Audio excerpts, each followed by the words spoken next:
Microphone test for Wayzata School Board meeting, June 9th, 2025.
Green is on.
Talk into it. You can test it. Say your name. Porter. Yep. You don't even have to be that close. You can hear it, so you don't even have to be that close. Go ahead. Give it a try. Freedom. There you go. Sounds great. Do you guys want to try? No. You're like, I don't want to do that. That's fine. And then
When I turn it on, look, it turns green there too.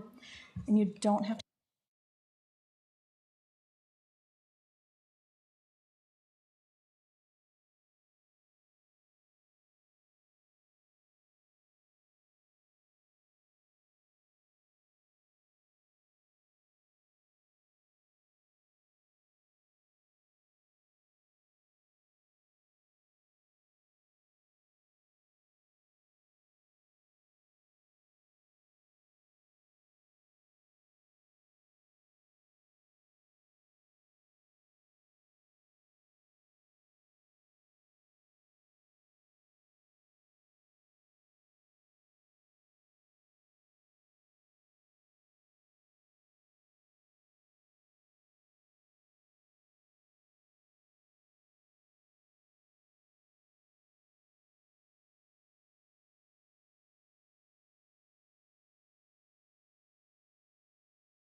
for the Inclusion Award.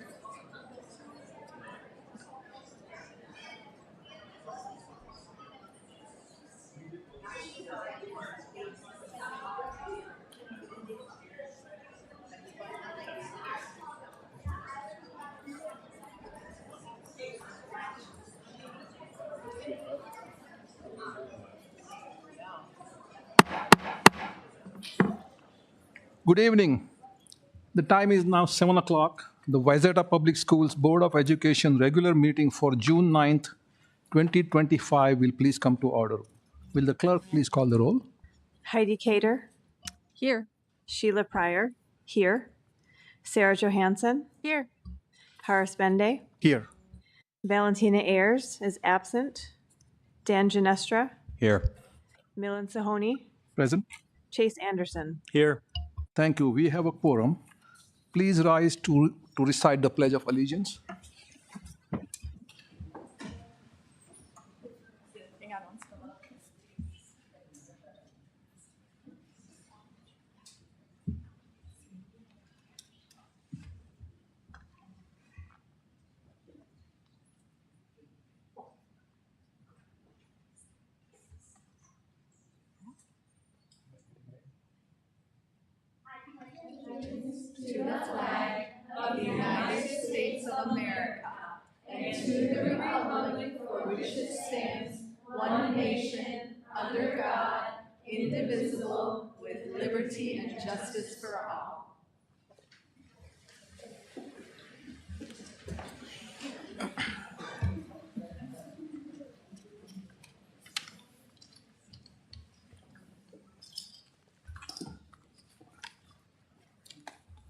All right. Before we begin tonight's meeting, I want to address the recent incident following Wayzata High School's graduation on May 30th.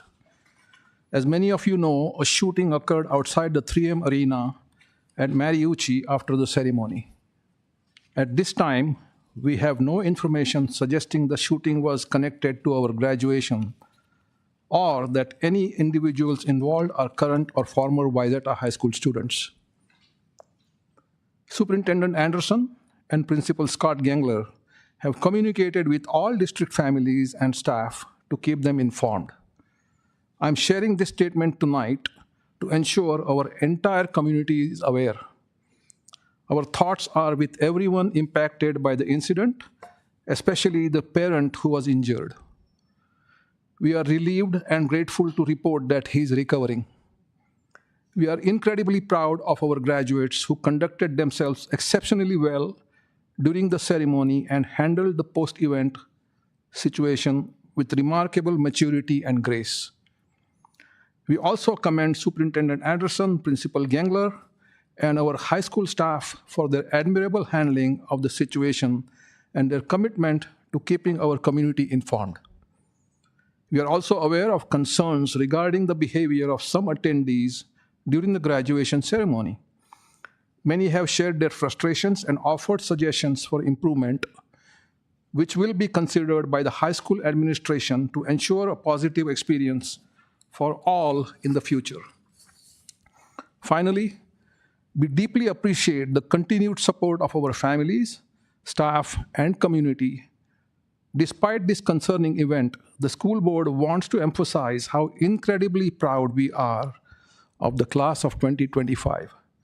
We wish them all the best as they embark on their future endeavors. Thank you. All right, welcome to summer break. If you wish to speak during the audience opportunity to address the board, please fill out a form placed at the back of the room and hand it to our district administrative assistant, Amy, sitting to my right, way back in the corner there. The first item on the agenda is the approval of the agenda and the consent agenda items. Consent agenda items are considered routine in nature and will be enacted by one motion. There will be no separate discussion of these items unless a board member or a citizen so requests, in which event the item will be removed as a consent agenda item and addressed.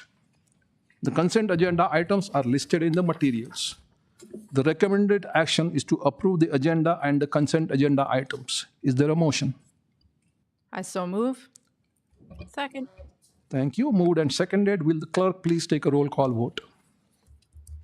Sarah Johansson, Yes. Paris Bende, Yes. Sheila Pryor, yes. Heidi Cater, Yes. Valentina Ayers is absent. Dan Ginestra, Yes. Milan Sahoni. Yes, we have an agenda. Thank you, Sheila. All right, the school year is over and there is no report from High School Student Council. We'll miss them until the fall. The next item on the agenda is recognitions. I will join Dr. Anderson at the podium this evening.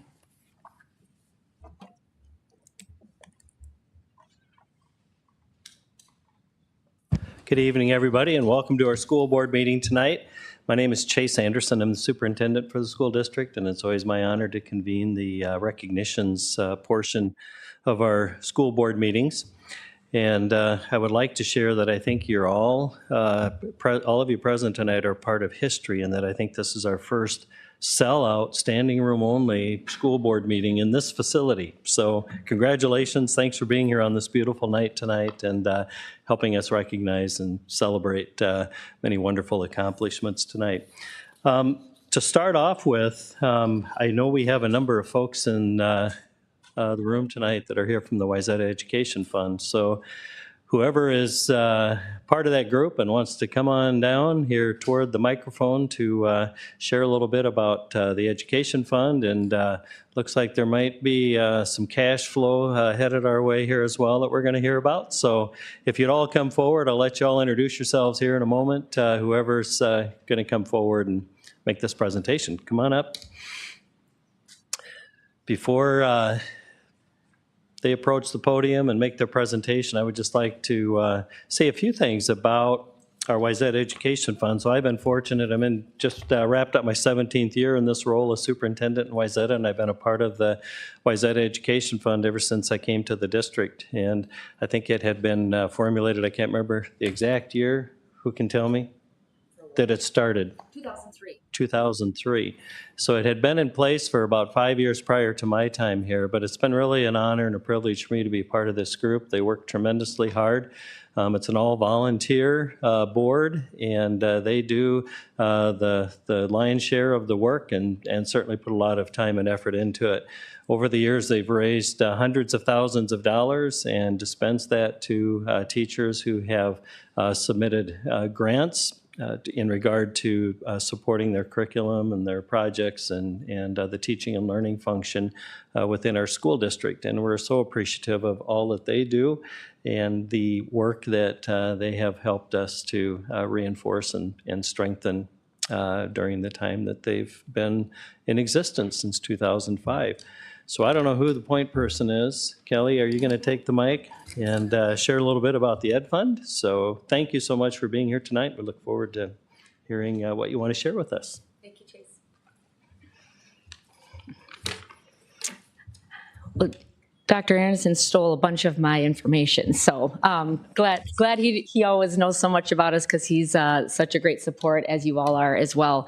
My name is Kelly Regan, and I am on the Wayzata Education Fund Board. I've been on it for about 7 years, and I am one of the co-chairs of the grant committee. So I get the honor, along with Amy Feldman, my other co-chair here, to distribute and present the funds to in the form of grants to the school district this year.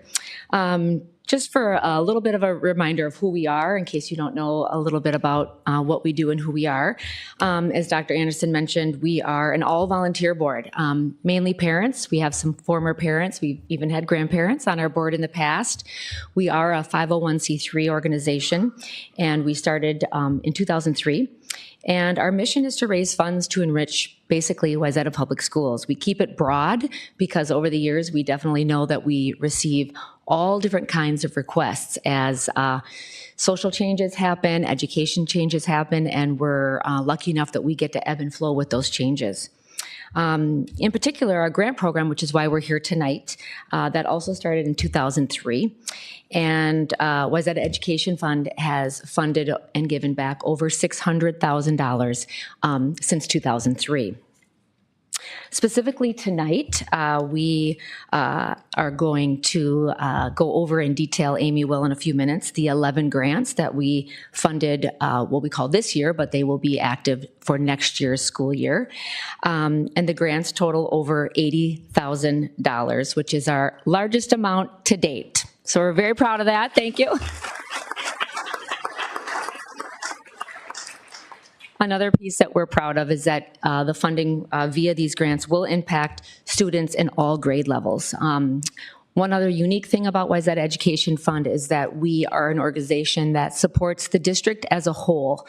As you all know, we have wonderful groups within our buildings, our PTOs and PTAs and other groups. But we also are able to impact and support the transition school, early education, in addition to, of course, all of our elementary schools, middle schools, and high school. So that's something we're proud of, that we get to address many issues as they come to us during our grant giving program. So with that, I'm going to turn it over to Amy Feldman, who will briefly go over the 11 grants that we were able to fund this year. Thank you. Thank you, Kelly. As she said, I'm Amy Feldman, and I'm very happy to be one of the co-chairs for the grant program with Wayzata Education Fund. I also just wrapped up my time as a Wayzata Schools parent, being that I have my youngest just graduated as part of the class of 2025, so that was very exciting, and we are very appreciative, our family is, of Wayzata and the great education that both of our kids got. As far as the grants for this next school year, I'm just going to run through, and I think we have a couple of recipients who are planning to attend. So when I mention those, if you don't mind just standing up and letting us kind of recognize you for applying. Oh, they're over here, so they're already standing. So just raise your hand. So the first grant is at Wayzata High School for new table tennis tables, applicant Jennifer Reynolds, in the amount of $9,300. The second is a new leg press machine for the fitness center at East Middle School, applicant Christine Mishka, funded in the amount of $5,000. Equipment for the Trojan Tees CTE seminar at Wayzata High School, applicant Tiffany Geis, in the amount of $2,100. Equipment for a new guitar course at Wayzata High School, applicant Max Clifford, in the amount of $4,000. Funding for assistive technology for special needs students. The applicants for that were Olga Campbell and Julie Anderson, funded in the amount of $11,200. 40 sets of cross-country skis for PE classes at West Middle School, applicant Anna Buboltz, who is here, funded in the amount of $14,000. And then equipment for the Trojan locker room at Wayzata High School, applicant Michelle Jacklich, here funded in the amount of $5,200. Playground communication boards at Kimberly Lane Elementary School, applied for by the Kimberly Lane PTA, funded in the amount of $10,000. Social emotional resources at Gleason Lake Elementary School, applicant Jennifer Britz, funded in the amount of $2,000. Equipment to better support visually impaired students district-wide, applicant Lindsay Tsakistos, funded in the amount of $5,000. And last, equipment for a new narrative film course at Wayzata High School, applicant Molly Platisha, and it was funded in the amount of $13,000. So those are our grants for this coming school year, and hopefully, those students who are impacted will see a great benefit from that. And can kind of move. If anyone is interested in more information about Wayzata Education Fund, we'd love for you to visit our website at www.wayzataedfund.org. Follow us on Instagram, Facebook. We'd love to, share more about what we're doing. If anyone's interested in joining the board, look us up, reach out. We'd love to have anyone participate and help us out. Thank you. Oh, and we have a check. Sorry, forgot that was my part. Yeah.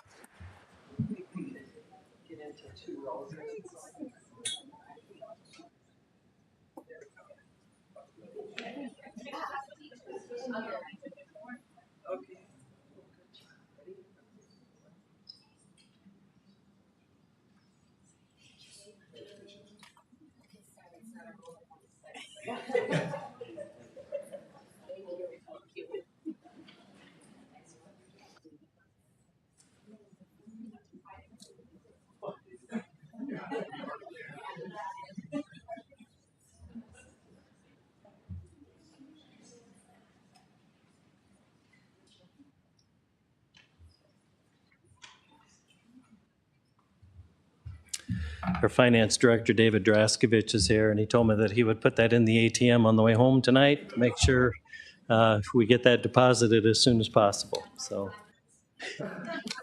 what's that? Oh, we have to hold it? All right, that's right. We have to get into the new fiscal year before we can accept that, I suppose. You're right.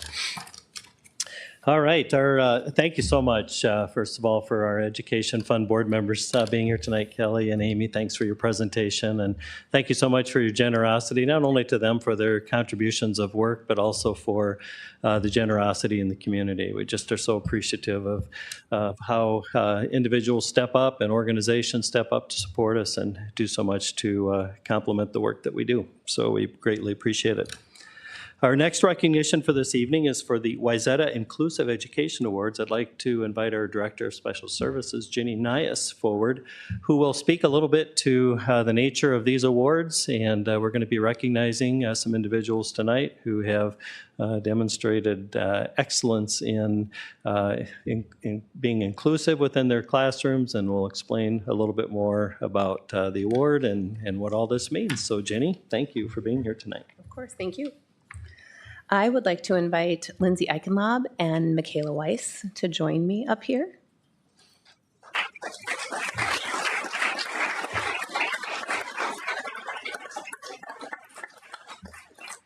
So I'll share a little bit about this award and then a little bit about each of these nominees.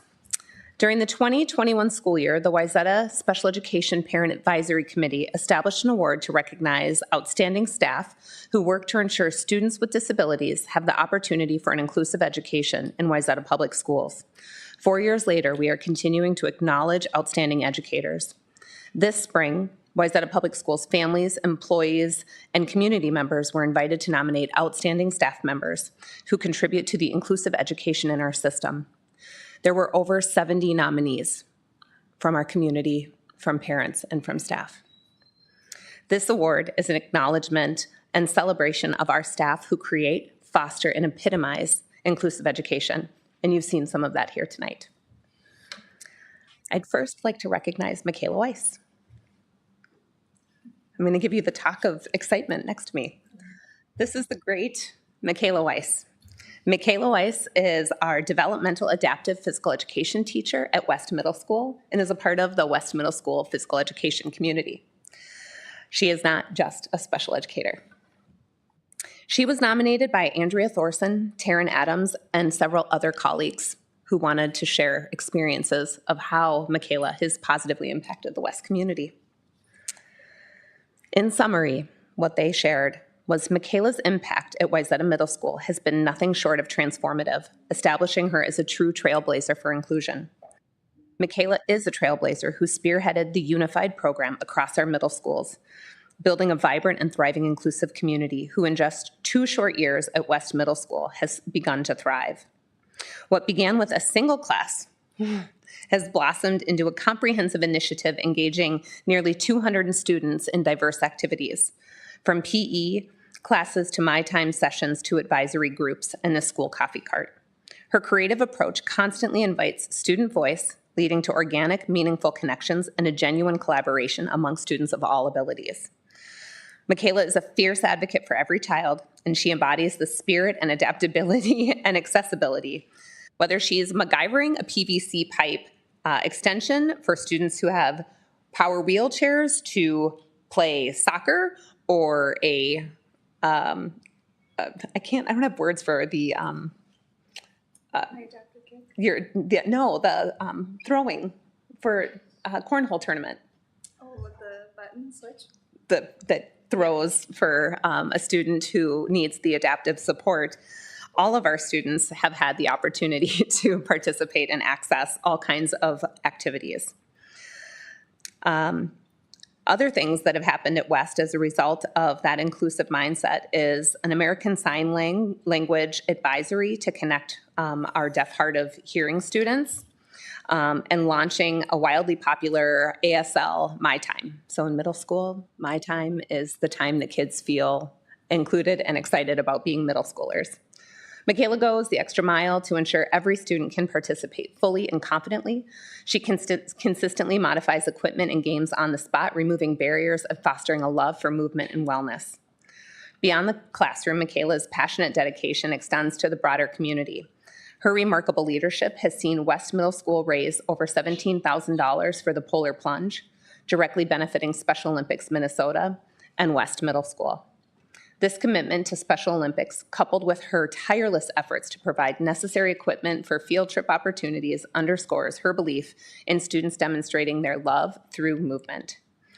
She has a genuine love for children, and her remarkable ability to connect with middle schoolers and her unwavering commitment to foster an environment where every student feels seen, heard, and valued make her truly deserving of this honor.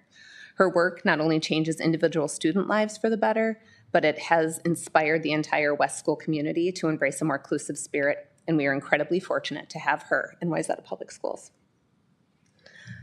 Help me thank Michaela.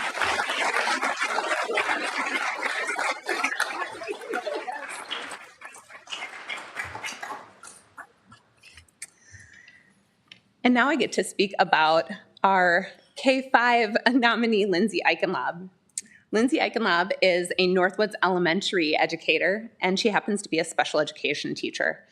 She was nominated by Brooke Noose and Helena Alexson, who are both parents who Lindsay has worked off and on with over the last several years. And this is what they shared about Lindsay separately. Lindsay has exemplified the very best of inclusive education, consistently demonstrating an unwavering commitment to fostering an environment where every child feels supported, encouraged, and empowered to thrive. Lindsay's approach is deeply rooted in personalized support and genuine care, and she possesses a remarkable ability to provide constructive feedback, even on challenging days, always balancing honesty with profound empathy. This unique skill helps students understand their areas for growth while feeling valued and motivated. Beyond academics, Lindsay is a master at celebrating every student's achievements. Whether through her heartfelt notes, special lunches, or even memorable field trips like attending the high school play, her dedication ensures every student feels seen, recognized, and appreciated. What truly sets Lindsay apart is her tireless advocacy and dedication to families. She goes above and beyond, like the time she personally invited each Wayzata Middle School to help a concerned parent find the best fit for her son. Then she meticulously compiled a living document of answers to parents' questions, creating an invaluable resource that will benefit countless families navigating transitions in the years to come. Her commitment extends to working tirelessly, often beyond the school hours, to craft personalized learning plans, social stories, and adaptive tools that meet individual students' needs and foster independence. Parents consistently describe her as a lifeline and an extension of their family, as a testament to her constant communication and proactive support. Lindsay's ingenuity in the classroom is equally impressive. She designs thoughtful, adaptive lessons, such as cooking activities where every child can participate regardless of ability, and finding solutions and utilizes meaningful rewards that boost confidence, nurture independence, and fill students' days with joy and sensory exploration. She is a champion for students' extracurricular activities, sharing their excitement and promoting their involvement. Lindsay doesn't just teach. She nurtures confidence, fosters independence, and creates a sense of belonging for every student. Her actions demonstrate her belief that all students are capable of achieving their best in an inclusive and supportive setting. Wayzata Public Schools is incredibly fortunate to have her as an educator, as a dedicated, innovative. We're lucky to have an educator as dedicated, innovative, and compassionate as Lindsay.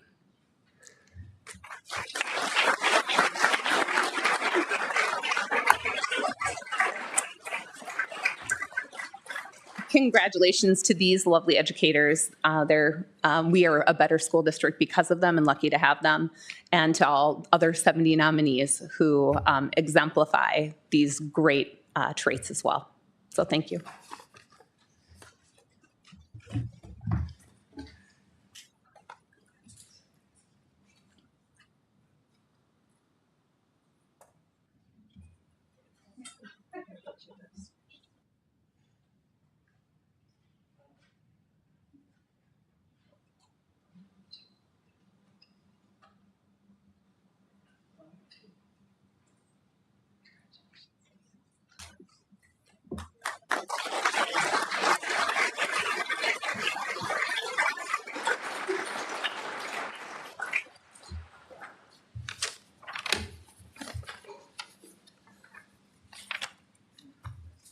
Again, congratulations to our two Inclusive Education Award winners this year, and keep up the great work.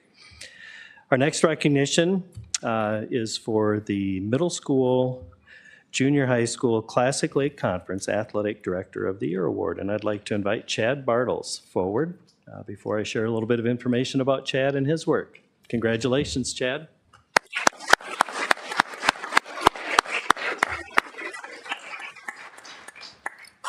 I'll share a brief script and then give Chad an opportunity to share a little bit of information about the work that he does. We're very proud of you, and congratulations on this great award.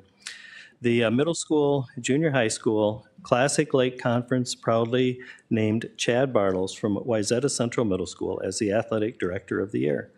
The Classic Lake Conference Award recognizes the efforts of athletics directors for their commitment and positive contributions to student athletes, their school community, and to the Classic Lake Conference. This is Chad's 13th year leading the Trojans Athletic and Activities Department at Central Middle School.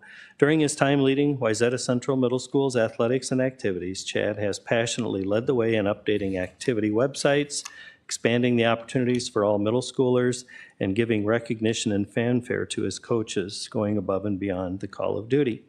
Chad has approached his activities director position with passion, joy, problem solving, humility, and kindness. And at this time, I'll turn it over to Chad to share a few words with you. Chad, congratulations.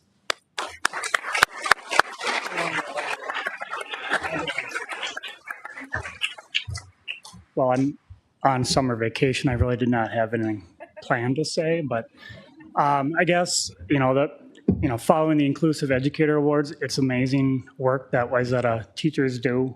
A lot of it's behind the scenes, and that's kind of what I do. I let my coaches do their job, try to do my best to give them what they need. Obviously, we're in service of wonderful students, and I always believe that the parents are very appreciative of the opportunities for not only athletics, but also the activities that many students are looking forward to after school every single day. So take a lot of pride in what I do, but I try to do it, keep it in mind that it's students first, and then also ensuring that parents have a wonderful opportunity to see their own students thrive as well. So thank you for the recognition. I do appreciate it. Thank you for the time. Thank you.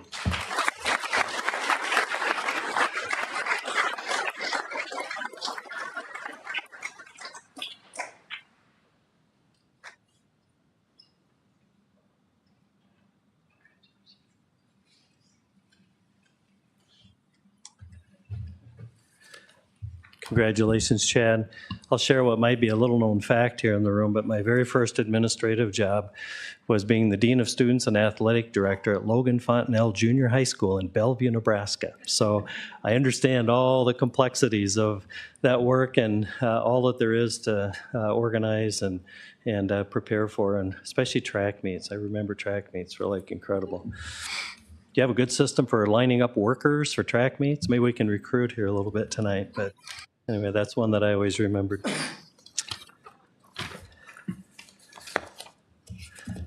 All right, we are going to move on to our next recognition. I want to make sure I don't miss anybody here. I think we're good. I would like to invite Sarah Gamick forward, please.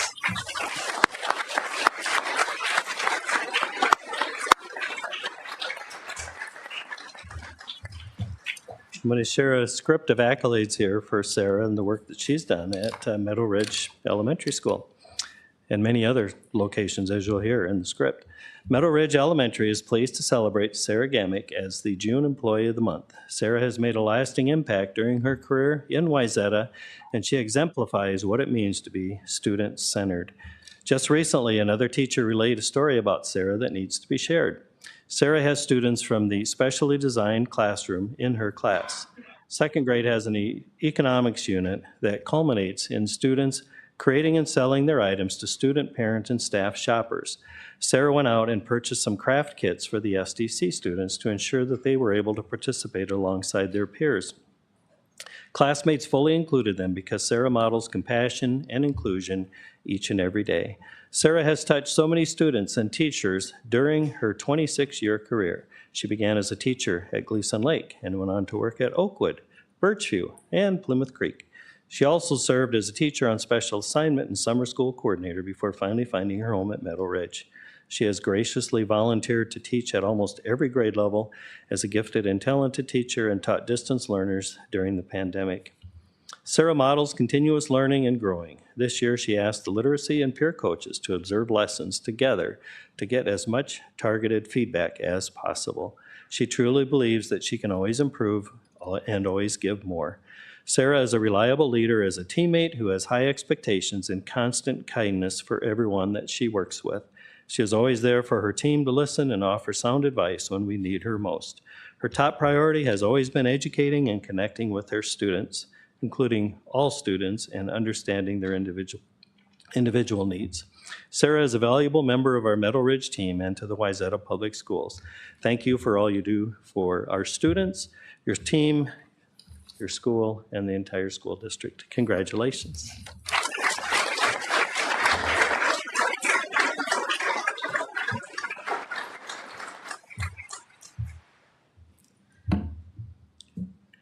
Good evening, members of the school board, colleagues, and guests.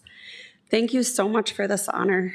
Being named Employee of the Month is something I'm truly grateful for. It's humbling to be recognized among so many hardworking and passionate professionals who dedicate themselves every day to making our school better for our students. This recognition means more to me because being an educator has been a dream for as long as I can remember. I remember being maybe in first or second grade and coercing my brother to play school frequently, more frequently than he may have liked. And I didn't know at the time, but those playful moments were really the beginning of a lifelong passion for teaching and for helping others learn. And fast forward to today, and I feel really fortunate to be able to do this in a district that values collaboration and growth and putting students first. I'm especially thankful for my principal, Karen Keffler, whose leadership, encouragement, and belief in her staff make a real difference. Thank you, Karen, for recognizing my work and for supporting me and all of the teachers at Meadow Ridge, and it makes our job more meaningful and makes our school stronger. I also want to sincerely thank Chase Anderson. Your vision and commitment to our district really help create a culture where educators feel seen and supported and feel empowered to make a difference. This isn't just about me, it also reflects my entire team, and I just work with such an amazing team, and I feel really grateful to have their support as well. So thank you again to the school board for this acknowledgement and to everyone that contributes to making this community a place where students can thrive.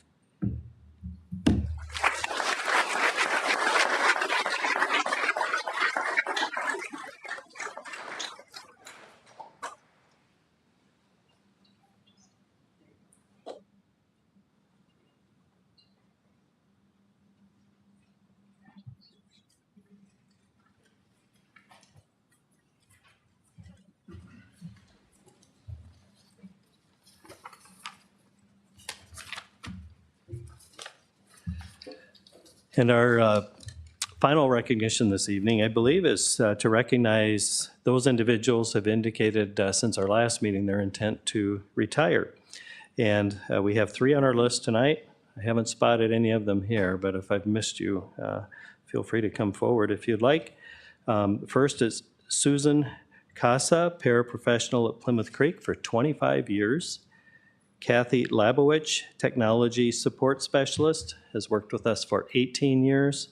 And Joan Powell, Literacy Specialist at Birchview, has been in the district for 35 years. So we congratulate them, wish them well, and thank them for all the work that they have done in the district.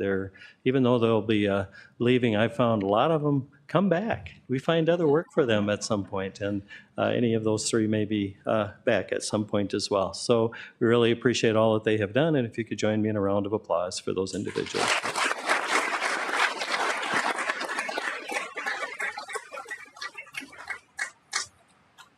And that concludes our recognition portion of the program this evening. And at this time, I'll invite Dana Miller to come forward. Introduce all of our participants from Meadow Ridge here tonight. Dana? Thank you, Superintendent Anderson, members of the board. Hold on one You want to introduce it first? Yes. All right. That's okay. I just want to make sure we know which item we are on that. But Gotcha. yes, but I just want to thank, appreciate Dr. Anderson's giving the awards, honor the honorees. And so the next item on the agenda is the highlight of our regular meeting, the school spotlight presentation. So tonight we are joined by Meadow Ridge Elementary. And now I will turn it over to Now we'll go. Executive Director of Teaching and Learning, Dana Miller, to make the introductions. Dana. Thank you. Again, welcome members of the board. Tonight we are excited to have with us Principal Karen Keffler and some amazing students from Tamara Schultz's 5th grade class tonight. And they are just going to be sharing an incredible project that they have been a part of and the processes they went through and sharing with you stories unlocked. And because they're so much more exciting than I am, we will quickly turn it over to them. So thank you, Principal Keffler and students, for being here tonight and the parents that brought them in on a summer night. So thank you again.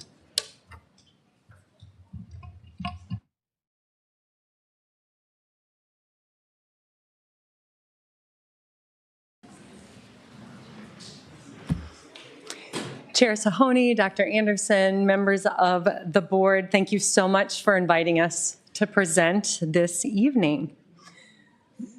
I am so proud of our work at Meadow Ridge this year. Every grade level implemented the new CCC edition. 2nd and 5th grades piloted the new Bridges curriculum and loved it. And staff focused on teaching students about basic needs, our new cardinal code, practiced a number of culturally responsive protocols to create a more inclusive environment with student voice. We were above average for students making typical and aggressive growth, and we credit that to our work in PLCs. We have begun planning for year number 10, if you can believe it, at Meadow Ridge, and we look forward to celebrating this milestone. We are fortunate in Wayzata to have strong core values from which to build upon for each student's education. Tonight's presentation will focus on 4 of those 6 core values, as you can see. You will notice each of them as our students talk about their passion project. Authentic assessment, working together, supporting each other, and valuing diverse talents and viewpoints. Ms. Schultz, will you come up for just? If I may speak frankly, I have never been more excited to present to the board in my 26 years here in the district. When Ms. Schultz came to me about this idea and the amount of time it would take, I told her this is more important and more authentic than any curriculum that might be missed due to this project. It has captured their creativity and they poured their hearts and time into this project. When they shared some of their draft works with me in the classroom, I was brought to tears. Ms. Schultz and I have had a couple of those I'm not crying, you're crying moments about this. It is just amazing. I told Ms. Schultz after they presented to me that I had to share this with you. These are the students that the pandemic sent home their kindergarten year, and they are going to share their memory project with you tonight. Here is Ms. Schultz and her 5th grade class.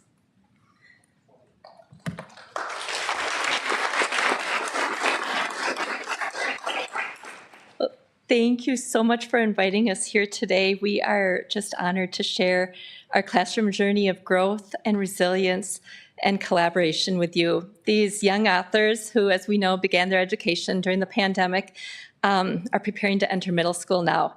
So through their authentic storytelling, they've reflected on their challenges, on their triumphs, and they've turned their experiences into a book that they've written together that they're going to share. This project highlights not only their academic progress this year, but the strength of the community that they've built, their creativity, and their support for one another. They've learned to adapt, they've learned to persevere, they've learned to embrace a variety of perspectives, and they found connection in their writing, in their reading, in their art, in their family, and in their friendship. So these stories are a testament to what is possible when we respect each other's journeys and work together and create space for every voice.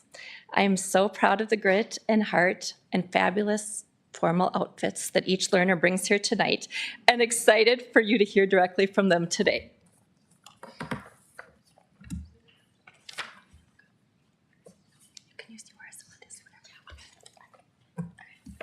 Hi, my name is Sloan. And my name is Chimamanda.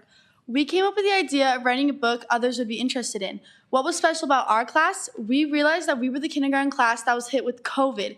Together, we built a book as each student contributed stories, poems, quotes, and illustrations, all reflecting how we experienced and overcame challenges during this time. Today, we are going to be talking about how we came up with the topic for our book and how to include every student in our class.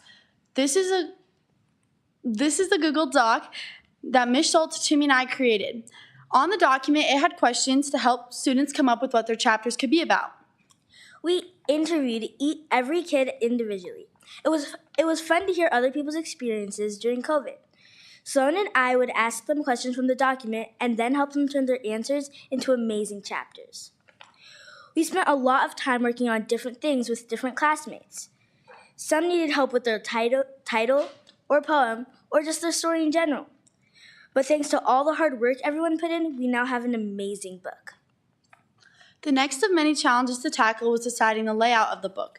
At one point, we almost made this a picture book because we have so many talented artists in our class that we felt the urge to use some of their amazing illustrations.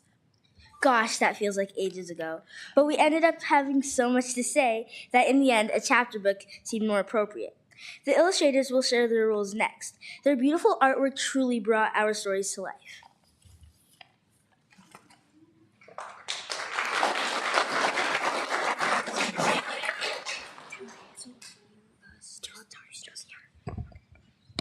Hi, I'm Sanvi.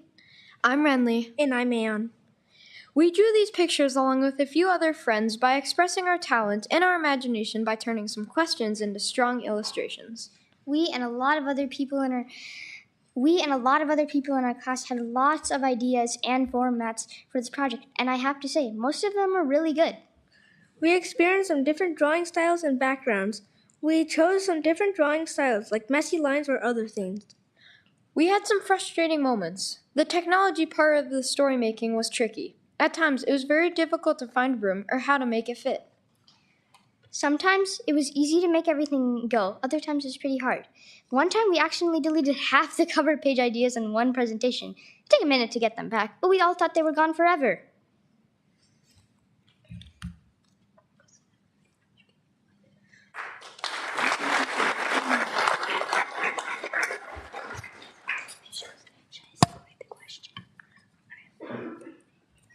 Hi, I'm Grace. Hi, I'm Amelia. The class all contributed to the front cover. We had many design options and narrowed it down to our favorite by a class vote. We chose bits and pieces of many of them to add to the book or the cover. Blue seemed to be the favorite background color. We all voted for our top two favorites, and the ones that we chose were the disease that connected us all and the virus that connected our tracks. Once we knew our basic idea, we continued to work with it, playing with the words, the font, and the images. We asked the kids and teachers what they liked and didn't like. The reason why we didn't use the title, the disease that connected us all, is because we changed the cover and it didn't match the words anymore. We finally settled on our favorite two covers. We took a survey and the results were surprising. We're curious, which one do you prefer? Who prefers the cover on the left? So you're given the opportunity to choose your favorite cover. So who prefers the cover on the left, she's wondering. Raise your hands. And who prefers the cover on the right? You may put your hands down. Almost all the kids we asked preferred the cover on the left, and almost all the adults we asked preferred the cover on the right. As you can imagine, we chose the one on the left for our final cover.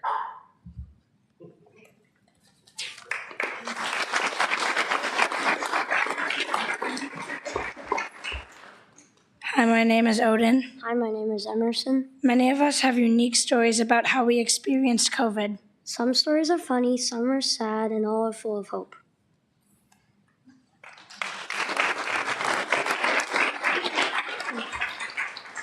On Freedom, each of us created a chapter that includes a poem and story, an illustration, and an inspiring quote. Some of our classmates will be sharing a small part of their chapters with you today.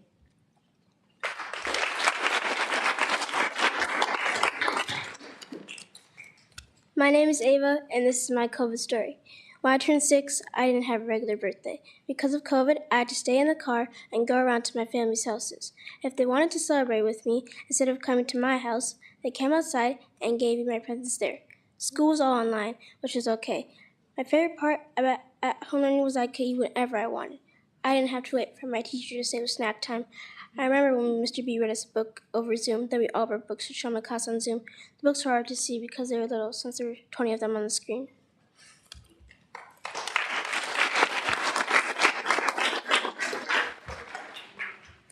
I'm Briley, and this is my COVID story. My days were different during COVID. I was learning online all by myself. I didn't have any friends by my side. I remember when I didn't understand something, I would go in my room, stuff my head in my pillow, and feel my eyes tear up. My little body didn't know what was going on, and it was so confusing. But luckily, my parents were there to help me get through those rough moments. They would come in my room, pat me on my back, and help me calm down. They would say affirmations with me, like, "Sometimes you make mistakes, but you get better every time." I was still crying, but I felt much better.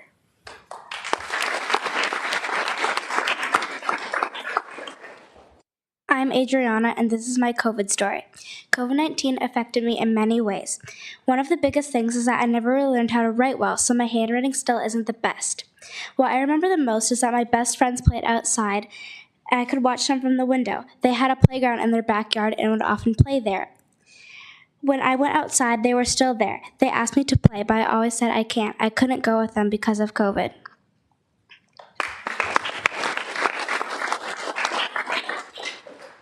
Hi, I'm Charlotte, and this is my COVID story. While we're sitting on our pad Zooming, my mom had cute little buckets filled with snacks next to us to make it more fun. Every day, we could fill them with snacks we wanted. I had the pink sparkly bucket, Grace had the purple one, and my brother Noah had the blue one. We still use them for our candy buckets now. Sometimes I felt really bored just sitting around, so I'll twirl through the house.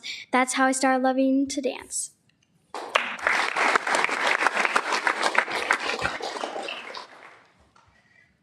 Hi, I'm Ahmed, and this is my COVID story. Now, I don't give up on my work, even when things get hard. I push through it. I've learned to persevere when times get tough. As Martin Luther King Jr. once said, "If you can't fly, then run. If you can't run, then walk.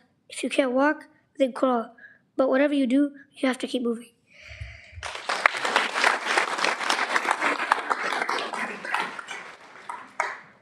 I'm Deeksha, and this is my COVID story. I do remember some silly moments, like when I first heard about COVID-19, I thought it was a cockroach invasion. Boy, was I wrong. For 30 minutes, I stood on my bed with bug repellent like I was about to go in war, until my sister tricked me out of coming in my room with cookies. When cookies are involved, I'm always in. I learned a lot during the pandemic. I was at home a lot and couldn't be left alone there, so my parents had to take us to our new restaurant. I learned a lot about finance thanks to my dad, who definitely inspired me since the pandemic. I thought about starting a business. Because of all the time I spent with my family at the restaurant and all I've learned, I want to become a businesswoman myself.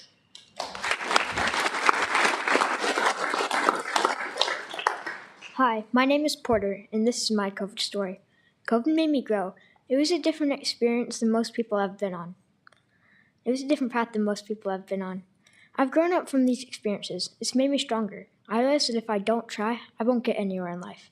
As Robert Frost said, 2 roads diverged in a wood, and I took the one less traveled by, and it has made all the difference. We are very proud of the book that we have written, but the real story is how we have grown and changed since we started writing our book.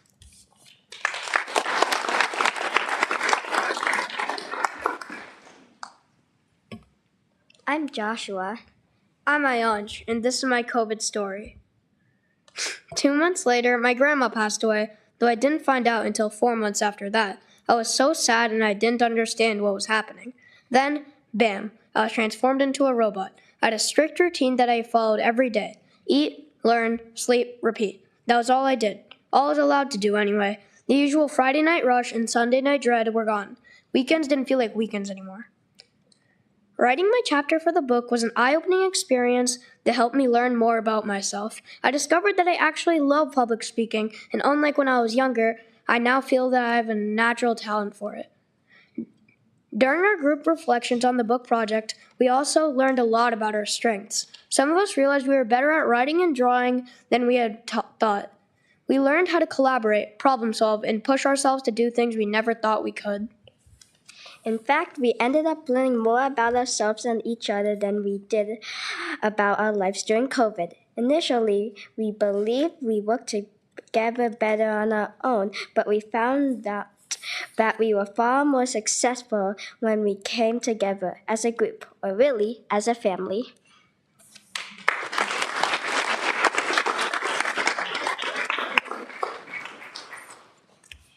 Members of the board, if you were a member of the board during the pandemic, we're curious if you've reflected much on COVID and would like to share with us. What stands out the most in your memory from that time? What was it like to make decisions for so many students when you've never been a part of a pandemic before? What have you learned about yourselves while reflecting on that time? So that would be me. Yeah, I would say that leading and having the honor to be on the school board during COVID was probably one of the hardest things that I ever did too. I was a parent too. I had an 8th grader, a 7th grader, and a 3rd grader. So I was seeing some of the impacts, and I think just every day we would think about where are our students, how are they getting support. One of the things that I did during COVID was I went. I remember one of my favorite things to do to impact was when the district was giving out food, and there was the Thanksgiving. We did baskets for families for Thanksgiving, and there was this massive drive-through food distribution that happened over in the Automont by 55. And it wasn't a lot, but it felt like I was making a tangible difference of what we were doing. And probably the best part was even if they were in car windows, I got to see a whole bunch of our families and our students and just said, keep going. You know, one of our kids wrote about going to collect food. Oh, and so that was part of their memories too. Very special. Yeah, for sure. Anyone else want to share? So for me and my wife, the hardest part was not being able to see our grandkids. They were little, and they live in Chicago. Before COVID, we used to visit them at least once every 3 months. During COVID, we could not. But guess what? Zoom helped. We were able to see them on Zoom. The other hard part for me personally was I had to go through 2 surgeries that year. The first surgery was before COVID. The second one, I could not get done because elective surgeries were on hold. There were no hospital rooms for not so very important surgeries. So I had to wait for almost 10 months to get that surgery done. So those are the 2 memories I have from COVID. Thank you for sharing.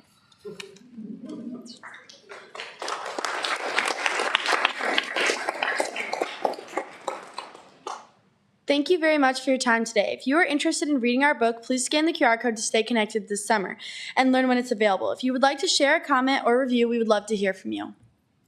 So this is our rough draft, shall I say. We'll have a hard copy on Amazon soon and ebooks. And the kids have each recorded their chapters, so we'll have an audiobook also. So right now, but we have this if you want to see it, or you'll get the others soon. So thank you.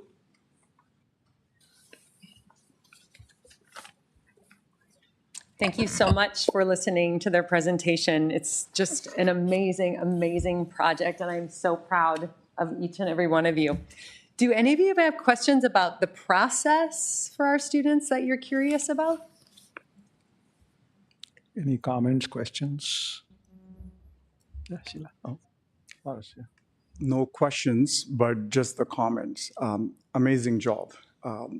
School presentation is always the fun part of this meeting, and we always learn. And again, as always, I probably learned a lot more than I actually experienced during COVID. Again, for grown-ups, it's much easier, but listening to you all, what did you learn? How did you pick, whether dancing, public speaking, businesswoman, all of that, at that age, that's just incredible. And then put all of that into perspective and into story and write a book with this audience and going through the discussion, because every experience is different and unique, but you all came together, collaborated, and you were able to produce a product which is on Amazon. So amazing job. So proud of you. Great job, guys. Awesome.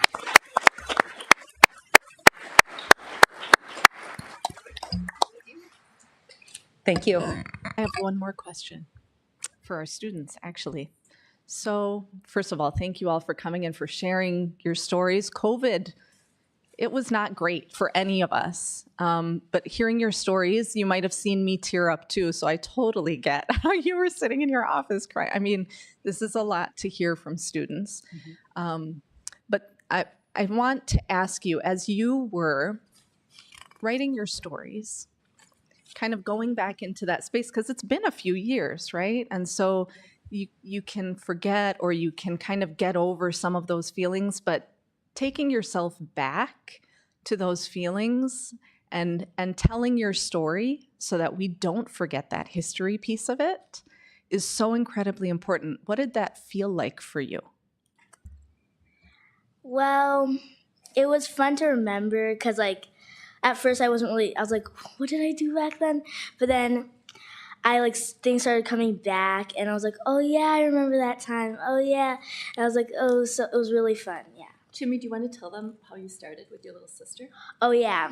So my little sister who's sitting back there. So me and my brother were talking about COVID, and because it was about around that time where it was the 5-year anniversary of COVID. So me and my brother were talking about it, and my little sister was like, what's COVID? And me and my brother were so surprised that she didn't know what COVID was, because COVID was a big thing. So so I told Michelle about it. And yeah. So we started remembering all these things that we didn't think about recently. And together they came up with amazing stories that they remembered, like going to get the food, like not being able to visit grandparents, what the airplane flights were like with masks, and sick family members, and when they were sick themselves, and all kinds of happy moments and sad moments and hopeful moments. Yes, it can be two things at once, right? It can be really, really hard, and there can be really great things right alongside of that. So thank you for holding our history and for telling the stories. Can we get autographs at some point when these are printed? How are we going to do that? That would be great. I was just going to share too, somebody had mentioned, maybe more than one, that sometimes you felt like crying. I have a secret. Sometimes superintendents did too. That's how hard that was. It was a real challenge, and I would just like to compliment all of our students for their hard work and the way teachers stepped up and just really worked with their teams and their buildings to help deliver something we'd never delivered before. Some of the crowd would know what it means to say that it was sort of our Apollo 13 moment, where failure wasn't an option and we had to find a way to make it work, and we had 2 weeks to do it. And we had no idea what we were going to do at that point. But everybody stepped up, did the best they could. They delivered the best instruction they could. Maybe the only positive side effect, other than the ones that all of you have shared tonight, is that we all learned how to Zoom. And we still use that tool, and it's a very helpful tool. And I wanted to just comment on your writing, too. I read something that was real simple and straightforward once, that the best way to learn is to read, and then write about what you read, and then speak about what you wrote. And if you do enough of that, and you've done certainly all of that here tonight, you'll learn a lot, and that can continue throughout your lifetime. So I leave you with that simple little rule to keep in mind. Read, write, speak about what you wrote, and it'll be a good reinforcer for you. thank you so much, all of you, for being here tonight, and parents and staff who are here to experience and be a part of this. We just really appreciate it. It was really enjoyable. Well done. Hang on 1 second. There are a couple of more questions. Dan, you wanted to say something? Oh, Well, thank you. you raise your hand, so. Well, I appreciate it. It's just really special to have you here. I'm amazed by the artwork, the teamwork, the commitment to each and every, and really telling your story. That's a rare talent that we see here in the now and then, and there's such a strong mindfulness in others and their stories, this collaborative work you've all put in, and we look forward to seeing it published and maybe getting autographs as well. So thank you very much. Thank you. And if no one else, okay. I just wanted to comment on Dr. Anderson's comment about read, write, and speak. I think we already have a public speaker in among them, right? Somebody wanted to, there you go. Okay, yes. So the one word I think I heard right up front was from Principal Keffler about resilience. And I believe from what the stories that they shared, this is all about resilience. This is the time when most of us were tested for our resilience, right? How much can we bear? How much can we come out of it? How strong can we come out of that? So resilience was the key part. So I noted a few comments from the children. Charlotte said, "Better days are coming." Okay. Ahmad said, "Keep moving." And Diksha said she learned about finance from going to restaurants.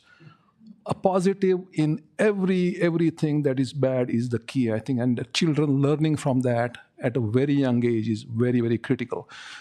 The question I have for anybody that wants to answer that was the hardest part for any of you or all of you, the fact that you could not play with friends outside because you were cooped up at home most of the time. Was that the hardest? It was? Yes, so everybody is nodding their head, so I would assume that was the case.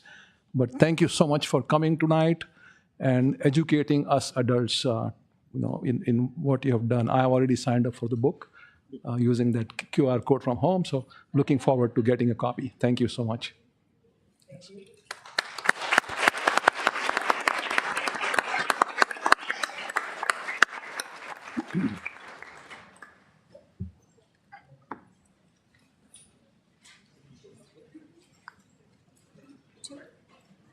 Thank you.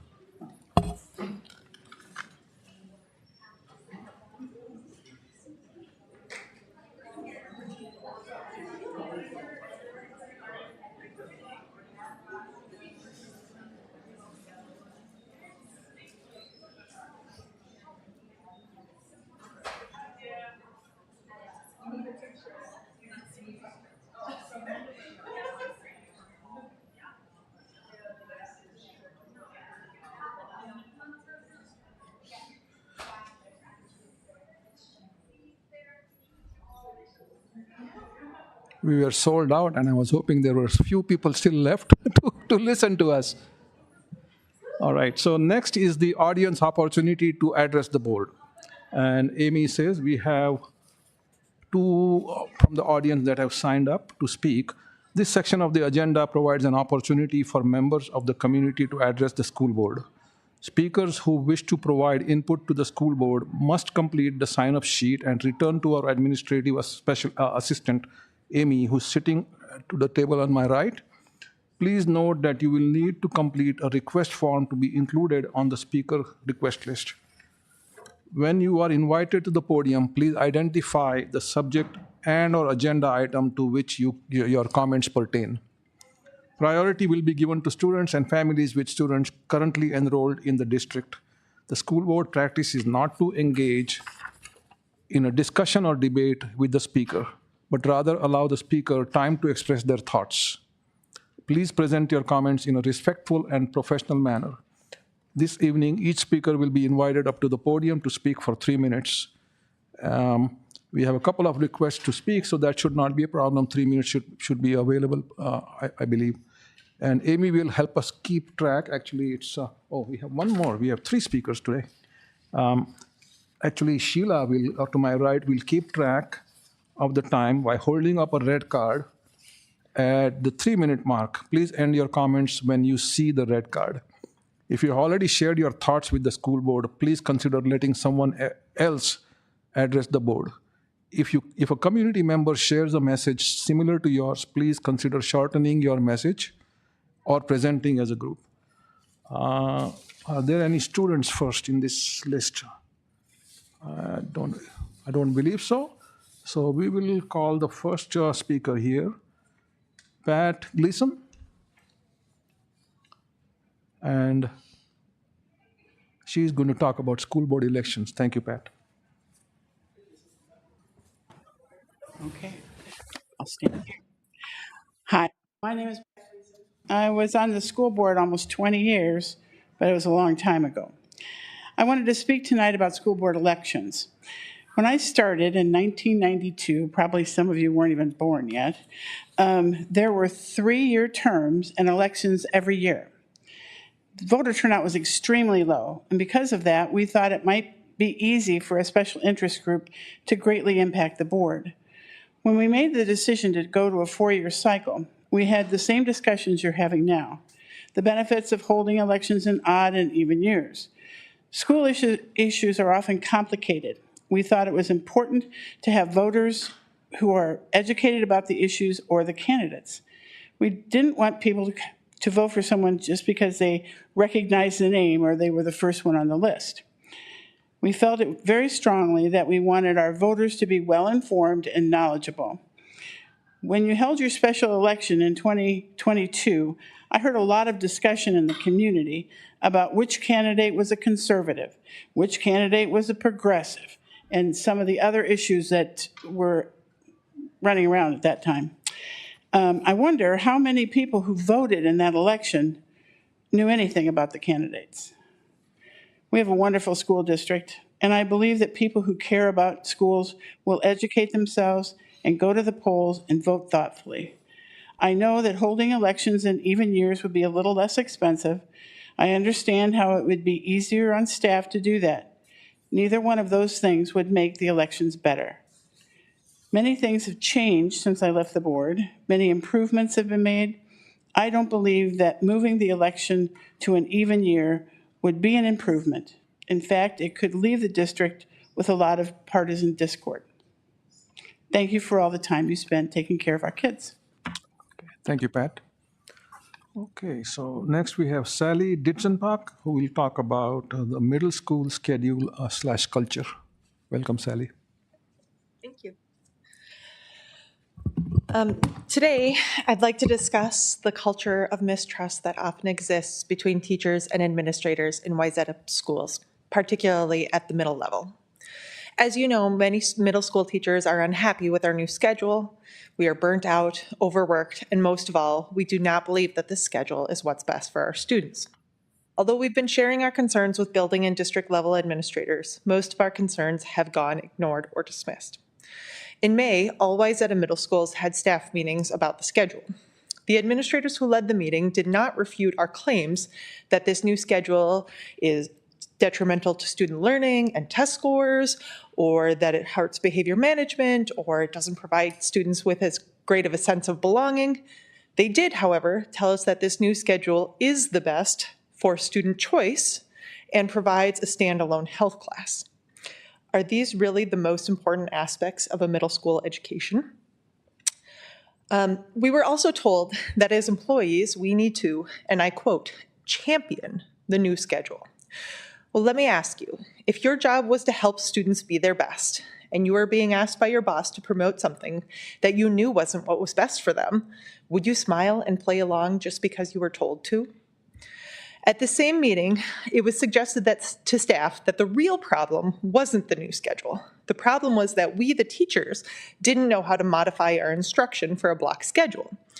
We have not asked for help with modifying instruction. In a school year where everything seemed unnecessarily difficult, modifying instruction was one of the few things we did reasonably well with. The suggestion was incredibly insulting.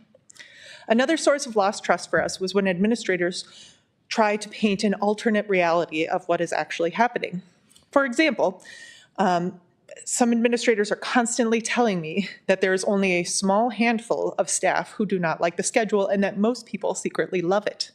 However, in my lived experience, almost every single middle school teacher I know has told me, unsolicited, that they do not like the new schedule, they're feeling overwhelmed, and they do not think it's good for students.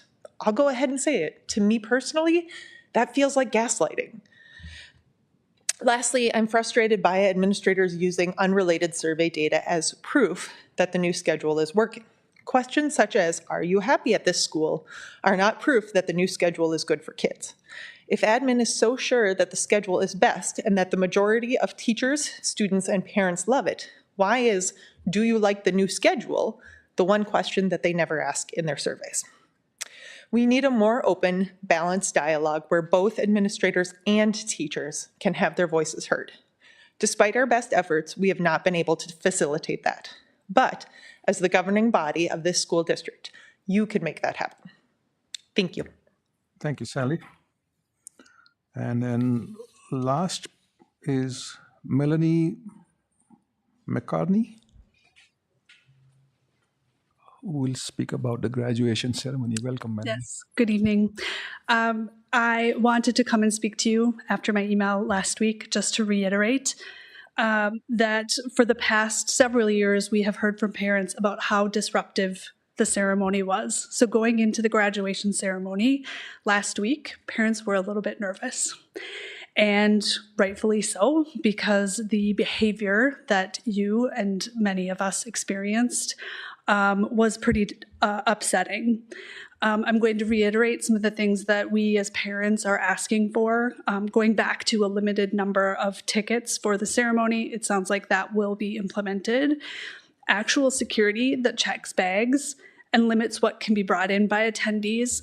My bag was not checked, nor was some of the others that walked in with me in my family. I would also encourage something that's been done at Brooklyn Park. Doors are locked or closed after 20 minutes after the ceremony starts. We saw people streaming in 40 minutes after the ceremony had started. And security beyond teachers trying to do crowd control. There needed to be visible police or people that were taking parents' concerns seriously. We heard and saw many anonymous posts from parents saying, "I asked police, I asked security for help, and there was nothing done." Anyone in the stands that cannot comply needs to be met by security and escorted out. My request is that the board and high school administration comes back to the parents that have upcoming graduates for the junior year with an update on the changes that will be made. Thank you. Thank you, Melanie. Okay, the next item on the agenda is the administrative reports and recommendations. First, we have a report on a financial report for the month ending April 30th from Director of Finance, David Draskowicz.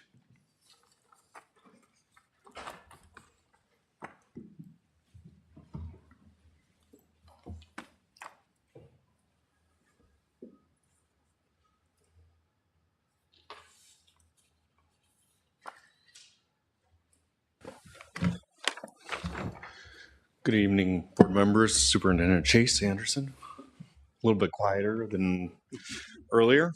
I'm sure everyone wanted to stay for our financial reports, which are exciting and thrilling. I mean, to me, I would say so. Don't take it personally. Thank you for being here tonight. So this is the first 10 months of the fiscal year. It's for April 30th. If you want to go to the next slide. And sorry, I have one bad eye, so if I can't read it perfectly. General fund revenues seem to be on par with prior fiscal years, along with property taxes. We should have all our property taxes paid for this fiscal year. We've already received our May and June lump sum payouts for next fiscal year. The federal funds, those ebb and flow as the years go on, depending on when draws are completed, and especially since we had ESSER funds in just this to September 30th. We will start seeing more draws as the year comes down. Miscellaneous revenues, you will see a little bit of an uptick in that. It is due to student activities being in our general fund. We are just collecting more donations and also student activity fees. So you're seeing that being a little bit higher than normal costs. Other funding sources, there's nothing. Food service is definitely on par with previous fiscal years. It's been an ever-changing flow of funding sources for it. Once it was federal, then it was sales that we generated our revenues, and now it's reimbursement from the state for each student served. Community ed is right on par with previous fiscal years, and also debt service, if that wasn't on par, I think we'd all have some issues. I think Scott had said that once before. And then construction fund, that is just all the abatement bonds and interest earned on those abatement bonds.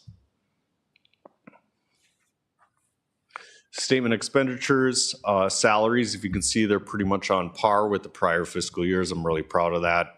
Just shows the budgeting standard we try to get to. Benefits are a little bit up. We did over budget in unemployment because of summer employment. We just weren't sure where those expenditures were going to come, so we revised it, and now it's looking at 74.7%. Purchase services are on par with previous fiscal years, just depending on when we're purchasing those services. And some of those are related to LTFM, and that comes and goes as it's most of the projects are done between May and June when school's out, and also July, August, and a little bit in September, and then some throughout the fiscal year. Capital expenditures, that is a lot of LTFM again. You know, those expenditures ebb and flow as the fiscal year goes. We usually spend around $15 to $20 million on an LTFM. And I would say those are on par with previous fiscal years. Other expenditures are slightly lower. We are seeing a little bit of trend smaller in that. I touched on supplies and materials. Sorry, just eyesight. Food service is right on par with prior fiscal years, along with community ed is on par with prior fiscal years. And debt service is paid out 100%. We make those payments in August and October, and then also February, and then a couple in April. The next slide is our investments. This is pretty much what we have on cash on hand as of April 30th. And then if you look to the far right, that's what we're gaining on interest rate as that cash sits in our bank accounts. I'll open up to questions. Thank you, David. Any questions, comments from colleagues? Okay, Dan? Well, thank you so much for an excellent Finance Committee meeting last week. It was very special. My question for you is, to those who are concerned about the financial state of the district, our fund balance, what would you say to assure them as well as the overall financial health of the district? I would say the financial health we're doing very exceptional compared to other districts in the metro areas.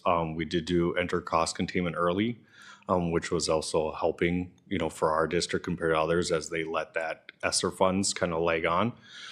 The other thing is we have student enrollment, which has been explosive for us. So that's a big portion of leading us out of this cost containment.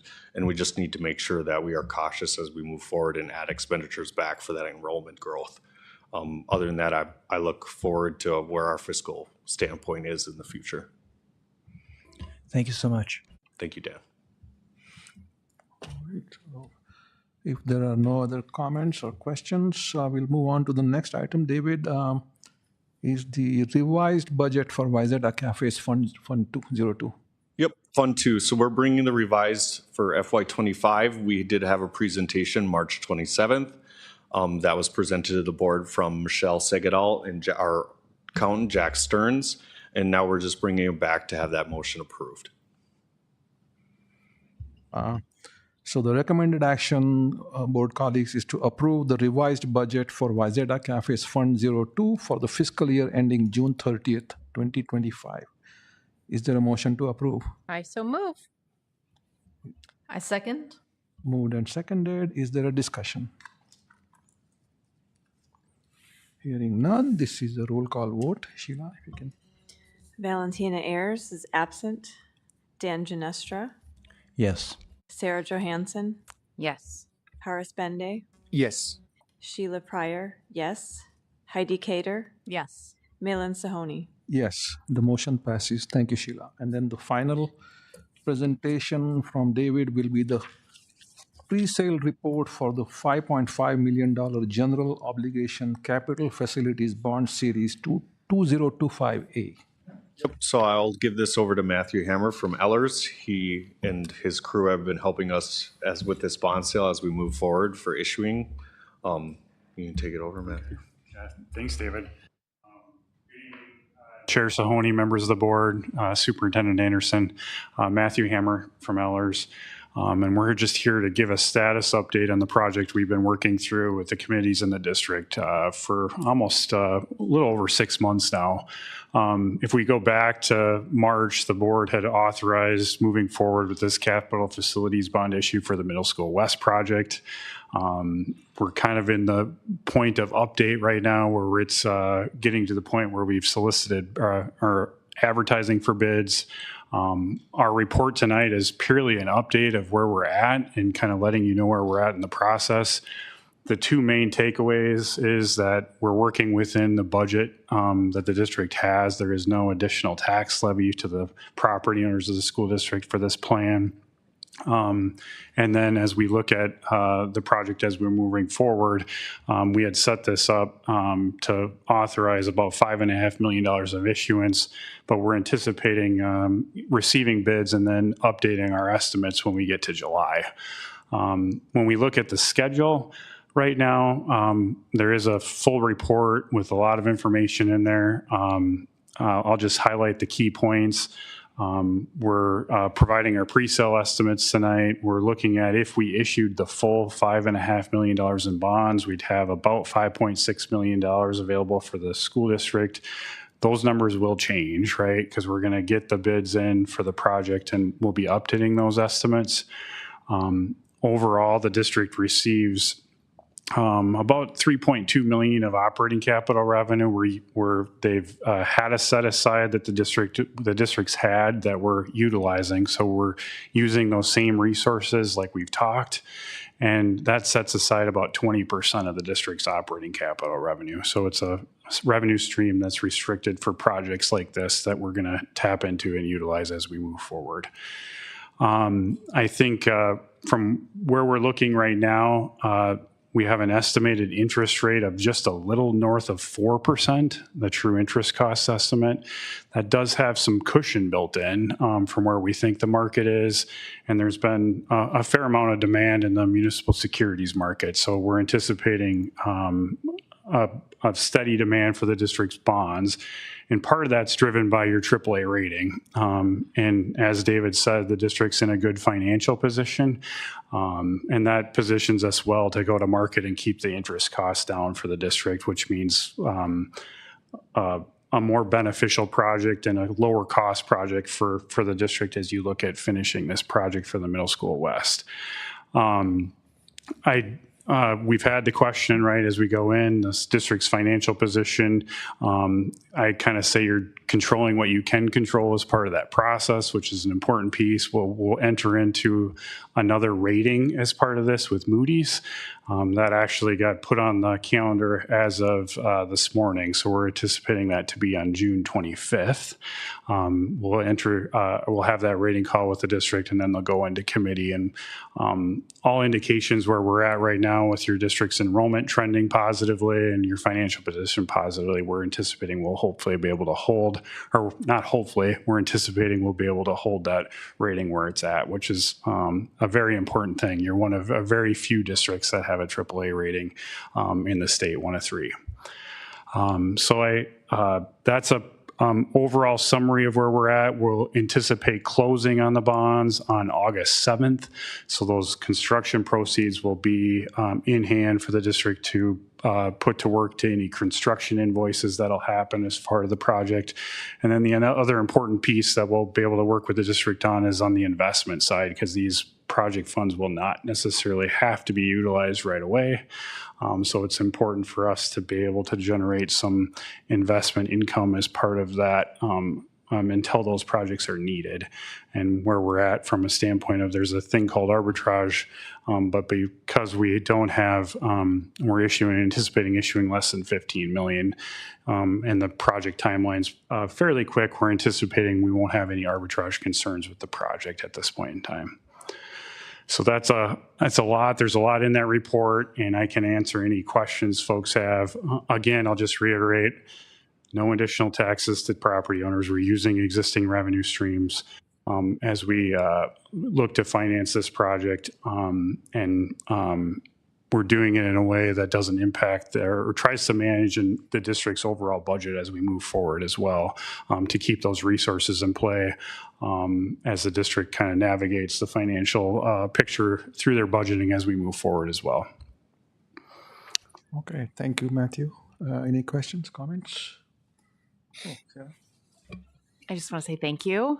This is quite a journey to get to this point, and I know we're not here yet, and we've got some really important dates coming up, and so we're looking at that. So mostly thank you. You said this, but I'm going to repeat it again as a board member. So as we're asking questions, and I think back to our friend Jim Westrom, who was our director of finance and operations, and he would say, "What are our key messages?" Right, And so no new taxes to the district as board members. We're using an existing revenue stream. Our financial position is as favorable as it can be in the ways that we are impacting that. We're keeping an eye on the threats from around that are happening that we can't control, but we're ready to respond to them. And we have some important dates moving forward in terms of our Moody's rating and other things. But so far, things are moving along. Is that right? That is 100% right, yeah. Awesome. And then, okay. And so as board members, are there any things that we should be keeping our eye on for external threats or other things that we should be aware of between now and then? I don't think so. I think we're positioned very well. I mean, you kind of think of the overall market. There's been some volatility, and I'm sure people are aware, right, in the stock market and other areas, especially if you're running a business or you're in the financial markets, you're fully aware, right? The benefit we have from being a government entity and issuing tax-exempt securities, right, is typically when there is some volatility, people want to invest in municipal securities, right, because of that safety that exists. So, and then your financial status and your AAA status is a key piece to this as we go to look to sell the bonds at your July meeting. And we're going to enter into a competitive process. It's highlighted in the document, but we'll solicit competitive bids. Right now, we'll assume that we're doing that the morning of July 14th, and then the school board will approve later that night. And you'll get national recognition from underwriters across the nation looking to buy the district's bonds. Okay. Anyone else? Yeah, Paresh. I just wanted to take the moment to thank you both. I know we've had multiple conversations in our finance meeting, so Matthew, David, thank you for all your help and explanations and multiple details that you shared with some of us offline. So that was really helpful. So thank you. Okay. I have a question, actually. So we voted for this in March, and you were spot on about the turmoil in the market, right? All the tariff stuff and all that going on. But the Fed chair has held steady. Mm-hmm. The interest rates have not moved much. So you expect that to continue through July when the bids are looked at and the bids are approved, or one of the bids is approved. Do you expect any change since March until July in the interest rate? That's one question. The other one is, you said that we will not be using the funds after when they are implemented, I guess, in August for a while. So do you know how much longer we will hold on to that and where we will be investing that and what kind of returns we are expecting? Yeah, so as you look forward, right, it's hard to predict where the market, especially as of late, right? There's been a lot of volatility in the market, but you're 100% right that we've had some stability over the last month. And the bond sales we've had with other districts have turned out very well.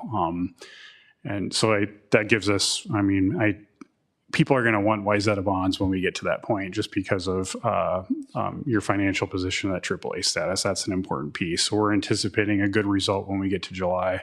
From the investment perspective, short-term rates are still in a very good spot when you think of taxable interest rates that are able to generate, and you're looking at 4% or north, right, that we'll be able to try to generate based on the district's draw schedule. And that's really going to be dictated based on the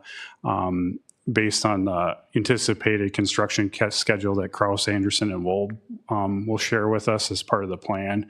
So as the project plan rolls forward, you're not going to need all that cash right away. There's going to be a phased approach when those construction invoices are paid, and matching the anticipated need for when the cash is going to be needed, along with the investments that are invested in, is the key piece. So we have a very conservative estimate in our sources and uses. We're assuming we'll be able to outperform that. And then we've also provided some flexibility in the authorization from the department, right? If there's money left over, that those funds can be utilized for other things in the district as well. I don't know if you answered the question about how long do you expect these funds to be invested and when do we start using them? I don't know if you answered that. If you did, I apologize. Yeah, it'll depend on when the funds are needed based on the construction schedule. Construction season, okay. Yeah, and we will align that construction schedule. So for example, right, when we get to the heavy construction part of the project, as it's going on, you'll have more cash that's needed. So it's important for us to time how long our investments are out, right, to that construction schedule, so that we can generate or maximize the return, but also put you in a position where you have the cash to make the payments. Okay. So that's really going to dictate it. And we've got preliminary schedule, but it'll be important for us to refine it after we close on the bonds in August. So timing is critical then, of when to buy the bonds, when to start using them and all that, right? Yeah, it's all kind of syncs together. Right? Yeah. Yes, exactly. So, otherwise, if I was a layman, I would say, why are you buying the bonds now if you're not going to use it for another 9 months, right? Yeah. So, but thank you for that answer. And if there are no other questions, thank you, David. Thank you, Matthew, and thank you, Jack, for the presentation. Yeah, for sure. We'll see you in a month. Okay. So, yeah. Is there a vote again at that time in August? There will be an award resolution in July. July, yeah. In okay. July. There'll be July nothing 14th. after July. Okay. All right. Thank you so much. Okay, moving on to the next item, Dr. Anderson will now present 3 policies for approval. Thank you, Mr. Chair. Members of the board, there are 3 policies that are in your packet tonight. These have all been reviewed by the policy committee, and the policies for your review and action tonight are policy 704, development and maintenance of an inventory of fixed assets and a fixed asset accounting system, policy 907, gifts from the public, and policy 908, fundraising. And the details are included in the packet for each one of those policies. The recommended action is to approve the above policies as presented in the attachments. Okay, thank you, Dr. Anderson. So, board colleagues, the recommended action is to approve the board policies as presented. Do I have a motion to approve?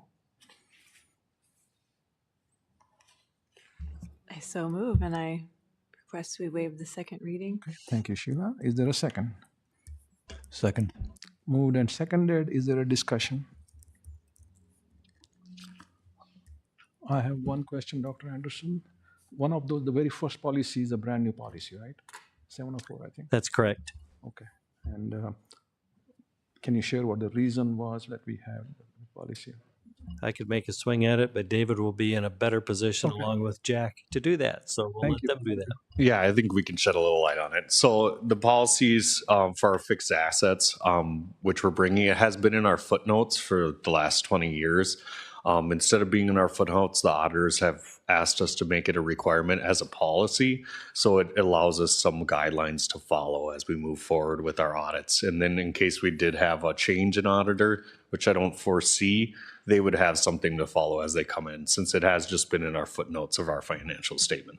As a bigger picture, it won't change anything revenue or expense over the fiscal year. It'll only change the governmental-wide financials as we depreciate those assets over the lifespan of them. Thank you for that. I'll keep the auditors happy, right? Absolutely. Thank you. So that's exactly what I would have said, by the way. Okay. Thank you. I appreciate your expertise. All here right. today. So again, the recommended action is to approve the board policies that Dr. Anderson presented. Okay. This is a voice vote. All in favor say aye. Aye. Opposed, nay. Motion carries. Thank you. So there are no teaching and learning and human resources reports today. The next item is other board action. I want to just make a quick explanation about what we had planned to do tonight as far as voting on the even year election. We had planned for a vote on that even year election tonight, but one board member could not make it tonight. And in order to be inclusive, we will try one more time at a special meeting on June 23rd. That will be our final opportunity to have that vote because I believe, Amy, the deadline is July 1st, and then we have to be prepared for that well before that if we want to change anything, right? Okay, so thank you. Okay, and then the final item on the agenda is board reports. This section of the agenda provides an opportunity for board members to update school board members on school board related work or to make announcements of interest to the public. We have two board reports tonight. First, Director Ginestra will report on the Honors Mentor Connections and the Civil Rights Research Experiment. Dan? Thank you so much. On May 22nd, students of the Honors Mentor Connection program presented their research projects to students, staff, and the Wayzata Public Schools community. They talked about their research processes, findings, personal growth, and ways to continue their work throughout the summer. Topics included housing affordability, inequities in AP coursework participation, and poverty, and how it impacts the movements of migrant workers. Thank you to Honors Mentor Connection teachers Amy Swenson and Amanda Layden for your guidance and instruction. Congratulations to the students on your remarkable projects and contributions to your fields of interest. We look forward to hearing more about your research journeys. On May 16th, Wayzata School Board members were fortunate to attend the student presentation of the Civil Rights Research Experience at Wayzata High School. Students expressed their thoughts and reflections upon visiting numerous locations throughout the South that were significant during the Civil Rights Movement. They met with surviving activists and public servants who shared their experiences. Thank you, students, for presenting your research to the district. You have given us a lot to think about. And thank you to the adults who made the research trip possible. And then I have a report to give on the Wayzata High School transition graduation on May 30th at the Wayzata High School. 13 students graduated from that program. And the Wayzata Transition is an excellent post-high school transition program available to Wayzata Public School students as determined by their individual education plan, also known as IEP. We prepare young adults age 18 to 22 to become confident, employed adults who live as independently as possible. Using the IEP team process, Wayzata Transition helps students achieve their goals by providing specialized instructions, community learning, and continued support. Students have access to skill development activities designed to meet their individual needs in the transitional areas of independent living, employment, and post-secondary education. District and related services are provided on-site at Wayzata Transition. Students may also receive services off-site or via coordination with community and interagency relationships. This was my 4th year of attending the transition school graduation. So congratulations again to all the graduates that graduated on May 30th. Okay, the time is now, this concludes the Wayzata Public Schools regular board meeting. Is there a motion to adjourn?